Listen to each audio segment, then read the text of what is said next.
చెప్పండి నాకు.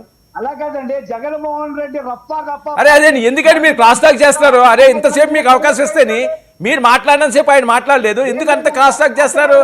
Continue running commentary మీరు డిబేట్ నడద్దా? కాదండి, డిబేట్ నడద్దా? ఏంటి రన్నింగ్ కామెంటరీ మీరు? ఒక నిమిషం ఉండండి అంటేని మీరు మాట్లాడలేదా? మీరు మాట్లాడలేదా? మీరు మాట్లాడలేదా? మీరు మాట్లాడినప్పుడు ఆయన బయటకు చేశారు కదా. వెయిట్ చేయండి, వెయిట్ చేయండి, మీకు ఇస్తారంటున్నాను కదా అవకాశం. ఇంకా ఇద్దరు మాట్లాడాలి, కంటిన్యూగా మీరు రన్నింగ్ కామెంటరీ చేస్తూనే ఉన్నారు. అరే ఇదేం డిబేట్? ఒక్క నిమిషం వర్మ గారు, మీరు తల్లికి వందనం ఇచ్చామన్నారు, తల్లికి వందనం ఇచ్చారు, మీరు కాదంట్లా. కానీ ఇంట్లో ముగ్గురు పిల్లలు ఉంటే ఒక పిల్లోడికి 13,000, ఒక పిల్లోడికి 8,800, ఒక పిల్లోడికి 10,900. ఎందుకు ఆ రకంగా పని? మిగతా డబ్బులు ఎవరి అకౌంట్లోకి వెళ్ళినాయి? నారా లోకేష్ గారి అకౌంట్లోకి వెళ్ళినాయా? పవన్ కళ్యాణ్ గారి అకౌంట్లోకి వెళ్ళాయా? చంద్రబాబు నాయుడు గారి అకౌంట్లోకి వెళ్ళాయా? ఎందుకు